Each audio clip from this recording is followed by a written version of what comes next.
sudahlah, saya sudah katakan, Presiden Republik Indonesia yang ambil alih tanggung jawab. Jadi nggak usah ribut. Kita mampu dan kita kuat. Duitnya ada.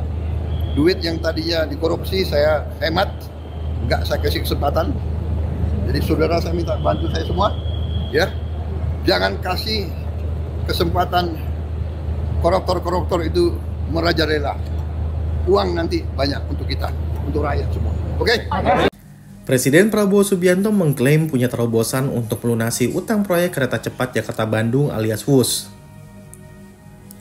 Ia mengatakan, pembayaran bon proyek yang dibangun pada era Presiden Joko Widodo itu akan memakai uang hasil sitaan korupsi.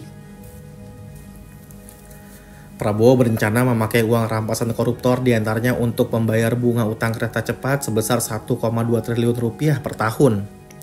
Dengan bunga tahunan utang pokok 2%, dan bunga utang cost of run 3,4% per tahun, beban bunga tahunan yang ditanggung konsorsium PT Pilar Sinergi BUMN Indonesia diperkirakan sekitar 74,5 juta US dollar atau 1,24 triliun rupiah per tahun.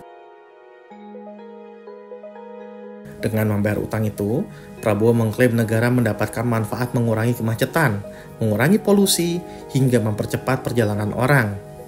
Menurutnya, transportasi publik bukan persoalan untung rugi, melainkan manfaat kepada rakyat. Di kalangan ekonom, rencana ini menimbulkan polemik. Managing Director Political Economy and Policy Studies Antoni Budiawan misalnya, mengatakan uang sitaan korupsi sejatinya adalah uang rakyat. Karena itu, duit tersebut harus masuk ke dalam pos anggaran pendapatan dan belanja negara atau APBN. Berikutnya, uang itu juga wajib keluar lewat mekanisme APBN jika ingin dimanfaatkan. Jika tak ditampung di dalam APBN, Antoni mengatakan penggunaan uang sitaan korupsi berpeluang melanggar undang-undang tentang keuangan negara.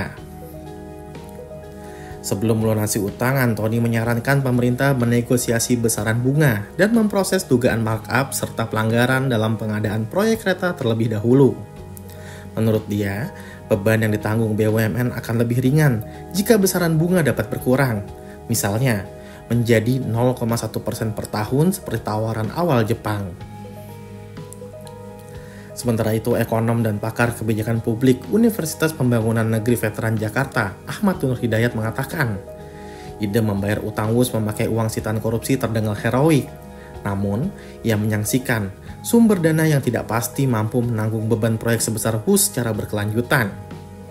Meski menarik, menurutnya ide tersebut sulit dijalankan. Selain besar uang hasil sitaan korupsi yang masuk ke pos PNBP itu berfluktuasi, penggunaannya pun wajib melalui mekanisme APBN. Pada 2024, total setoran Komisi Pemberantasan Korupsi dari uang rampasan hanya sekitar 637 miliar rupiah. Selain itu, pendekatan ini rawan menciptakan moral hazard. Ahmad mengatakan, bila proyek gagal menghasilkan pendapatan, lalu diselamatkan oleh pos sitaan korupsi, pesan yang disampaikan ke publik adalah proyek besar tak perlu diaudit karena selalu ada dana ajaib yang menolongnya. Ahmad setuju bahwa uang haram harus dikembalikan kepada rakyat, namun pengelolaan keuangan publik tidak boleh bersandar pada moralitas semata.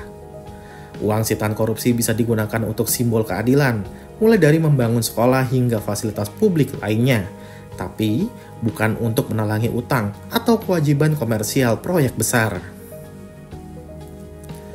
Guru Besar Universitas Andalas Syafruddin Karimi menambahkan, setiap rupiah tetap menjadi belanja negara yang harus disetujui secara formal dan tidak bisa diarahkan langsung ke satu proyek tanpa dasar hukum yang kuat.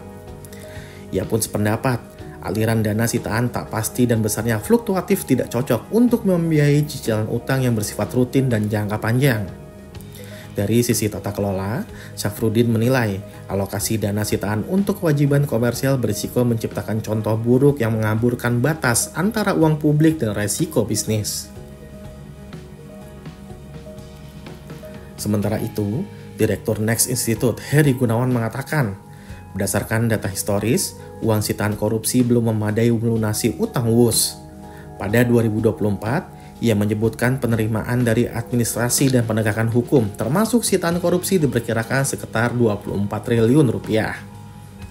Dari jumlah itu, Heri mengatakan, Uang dari kasus korupsi dan pencucian uang tak sampai 10%. Lagi pula, ia memperkirakan uang itu akan digunakan untuk menambal pendapatan negara setelah pemerintah berjanji tidak akan menaikkan pajak atau menambah pajak baru hingga 2026. Adapun Direktur Eksekutif Center of Economics and Law Studies, Bima Yudhistira mengatakan, solusi terbaik utang kereta cepat telah diambil alih oleh Danantara. Ia menyarankan, lembaga ini menegosiasikan ulang utang kereta cepat melalui skema debt swap atau debt cancellation.